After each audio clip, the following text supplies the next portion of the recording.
حضور نبی رحمت صلی اللہ علیہ وآلہ وسلم نے ارشاد فرمایا، اے جوانوں کے گروہ، تم میں سے جو کوئی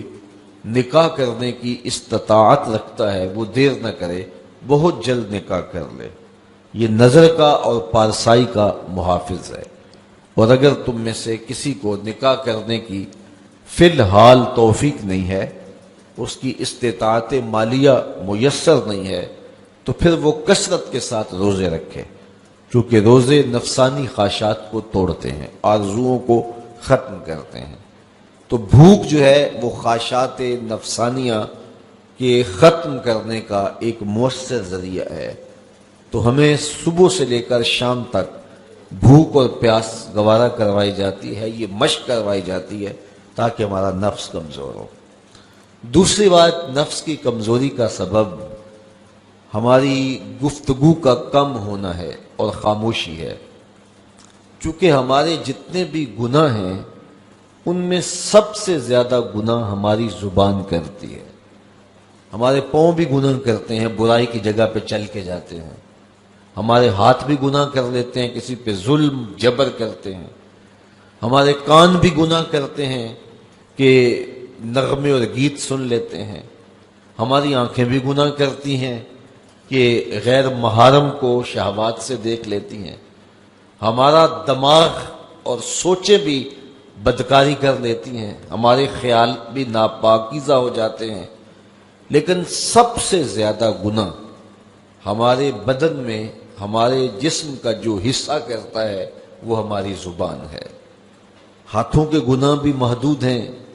کانوں کے گناہ بھی محدود ہیں، اسی طرح آنکھوں کے گناہ بھی ایک قسم پر مشتمل ہیں، لیکن جو زبان کے گناہ ہیں یہ کئی اقسام پر مشتمل ہیں۔ زبان جھوٹ بھی بولتی ہے، زبان غیبت بھی کرتی ہے، زبان بہتان بھی لگاتی ہے، زبان سب و شتم بھی کرتی ہے، گالی گلوچ بھی دیتی ہے، زبان جو ہے وہ تہمت بھی لگاتی ہے، اور زبان فضول گوئی بھی کرتی ہے۔ تو اس زبان کے بہت سارے فتنے ہیں،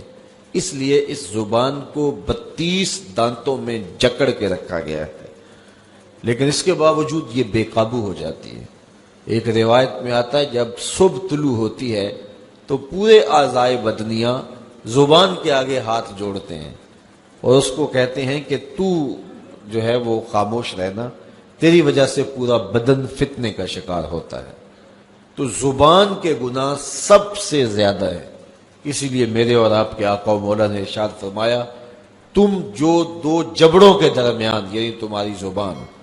اور دو ٹانگوں کے درمیان تمہاری پارسائی کی جگہ، ان دو چیزوں کی مجھے ضمانت دے دو، میں محمد تمہیں جنت کی ضمانت دے دیتا ہوں صلی اللہ علیہ وسلم۔ تو یہ زبان بہت زیادہ گناہ جو ہے وہ انسان کی زبان کے ہیں، اس لیے روزے کے اندر ہمیں اپنی زبان کو کنٹرول کرنے کی تاکید بھی کی گئی ہے۔ یہ خوراک بچاؤ مہم نہیں ہے روزہ کہ اس سے تم نے کوئی بچت کرنی ہے، بلکہ اس سے بھی نفس کشی کے لیے ماحول پیدا کیا گیا ہے۔ تو اگر پیٹ نے روزہ رکھا ہے تو زبان رکھتی نہیں ہے، تو پھر صرف پیٹ کا روزہ ہوا اور زبان کا روزہ ہی نہ ہوا، اور زیادہ گناہ جو ہیں وہ پیٹ کے نہیں ہیں، زیادہ گناہ زبان کے ہیں۔ اور اگر کوئی شخص حلال کردہ چیزیں رب کی وقتی بندش کی وجہ سے ان سے رک جاتا، کھانا نہیں کھاتا، پانی نہیں پیتا، اعلیٰ انواع و اقسام کے فروٹ دستیاب ہے نہیں لیتا کہ میں نے روزہ رکھا ہوا ہے، لیکن جھوٹ بولتا ہے،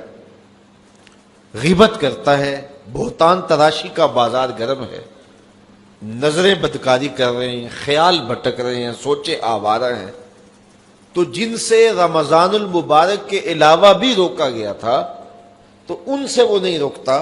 تو اس کا پھر روزہ کیا ہوا؟ تو میرے اور آپ کے آقا و مولا نے فرمایا، جس نے جھوٹ نہ چھوڑا، جھوٹے کام نہ چھوڑے، اس کے بھوکا اور پیاسا رہنے کی اللہ کو کوئی ضرورت نہیں ہے۔ لوگوں کے ساتھ تمہارے جو حقوق کے تعلق ہیں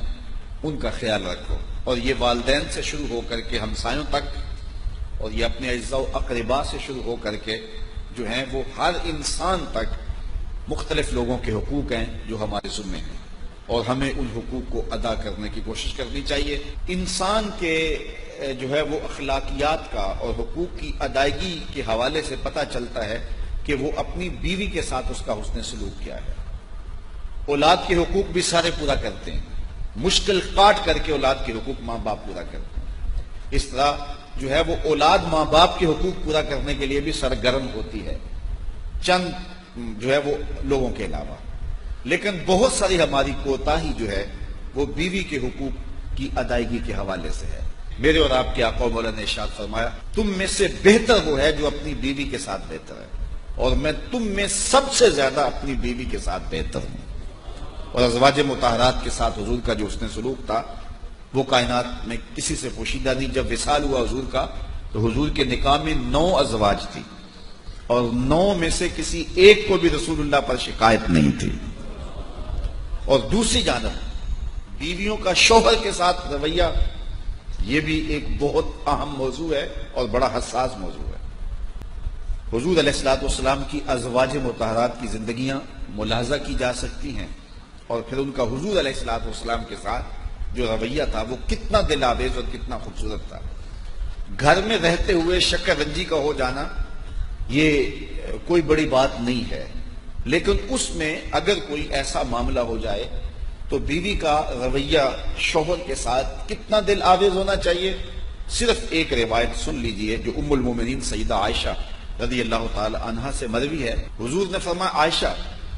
جب تم مجھ سے راضی ہوتی ہو تو تب بھی مجھے پتا ہوتا ہے،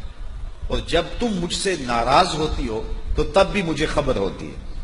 تو عرض کی، یا رسول اللہ صلی اللہ علیہ وسلم وہ کیسے؟ فرمایا، جب معاملے رضا والے ہوتے ہیں تو باتوں میں بات چلتی ہے اور قسم کی نوبت آتی ہے تو تم کہتی ہو لا و رب محمد، مجھے محمد کے رب کی قسم صلی اللہ علیہ وسلم۔ اور جب کوئی شکر رنجی ہوئی ہوتی ہے اور پھر باتوں میں قسم کی نوبت آ جائے تو تم قسم کی نوبت جب آئے تو کہتی ہو لا و رب ابراہیم، مجھے ابراہیم کے رب کی قسم۔ تو اس وقت مجھے پتا ہوتا ہے کہ اب طبیعت میں کوئی ملال ہے۔ تو حضور علیہ السلام نے جب یہ ارشاد فرمایا تو ام المومنین نے عرض کی، ما احجر الا اسمک، حضور نام چھوڑتی ہوں دل میں آپ ہی بستے ہیں۔ اب مجھے بتائیے یہ کتنی حساسیت ہے کہ جب حضرت عائشہ رضی اللہ تعالیٰ عنہ کا حضور سے کوئی ایسا معاملہ ہو جاتا ہے تو اس ناراضگی کی خبر پورے محلے کو نہیں ہوتی، اس ناراضگی کی خبر جو ہے وہ پورے سسرال والوں کو اور میکے والوں کو نہیں ہوتی، ہمسایوں کے ساتھ باتیں نہیں ہوتی کہ آج کل ہماری تلخی چل رہی ہے، بلکہ اتنا باریک پیرایا ہے ناراضگی کے اظہار کا کہ بس جب قسم کی نوبت آئے تو لا و رب محمد کی جگہ لا و رب ابراہیم کہا جاتا ہے۔ تو یہ سمجھنے والی بات ہے کہ شوہر اور بیوی کا رشتہ کتنا نازک ہے، اور شوہر سے اگر کوئی گلہ شکوہ پیدا بھی ہو جائے تو بیوی کو اس کا اظہار کتنے خوبصورت پیرائے میں کرنا چاہیے، نہ کہ جنگ و جدل کا ماحول پیدا کر دیا جائے۔ ہمارے خاندانوں میں، ہمارے گھروں کے اندر جو ازدواجی زندگیاں ہیں وہ بہت ہی زیادہ تلخ ہیں، الا ماشاءاللہ سویر سے لے کر شام تک ایسی کہانیاں سامنے آتی ہیں۔ یہ شکوہ ہوتا ہے بہو کو کہ مجھے ساس اچھی نہیں ملی، اور یہ شکوہ ہوتا ہے نندوں کو کہ ہمیں بھابھی اچھی نہیں ملی۔ میں نے اس کو مان لیا، میں تسلیم کر لیا۔ میں کل بھی کسی کو کہہ رہا تھا، میں نے کہا یہ تسلیم کر لیا کہ تمہیں ساس اچھی نہیں ملی، لیکن تم عزم کرو کہ جب میں ساس بنوں گی تو اچھی ساس بنوں گی، لیکن یہ نہ ہو کہ کل تو شکوہ کرے کہ مجھے آج بہو اچھی نہیں ملی۔ جو شکوہ آج تیری ساس کو تیرے ساتھ ہے اور جو تو کہہ رہی ہے، تو ایسا نہ ہو اس انداز سے یہ ایک ایک ادا نوٹ کرتی جا کہ ساس میں کیا کیا کوتاہی ہوتی ہے جس سے بہو اذیت میں ہوتی ہے، یہ نوٹ کرتی رہے۔ کل تو نے بھی ساس بننا ہے، تو اچھی ساس بن کے دکھانا۔ اور میں نندوں کو بھی کہتا ہوں، آج تمہیں بھابھی اچھی نہیں ملی، لیکن تم نگاہ میں رکھو کہ کون کون سی غلطیاں ہوتی ہیں جو ہے وہ اذیت کا سامان ہوتی ہیں، اور کل تم نے بھی کسی کی بھابھی بننا ہے اور کسی کے گھر جانا ہے۔ اتنی خوبصورتی کے ساتھ تم زندگی گزارنا کہ لوگ آشش کریں۔ تو یہ کیا شکوہ ہے کہ مجھے ساس اچھی نہیں ملی، مجھے جو ہے وہ بھابھی اچھی نہیں ملی۔ تو تو اگر یہ تمہارے ساتھ حادثہ ہو گیا ہے تو پھر تم جو ہے وہ کسی اور کے ساتھ یہ حادثہ نہ ہونے دینا اور یہ کوشش کرنا کہ اچھے انداز سے آگے بڑھے.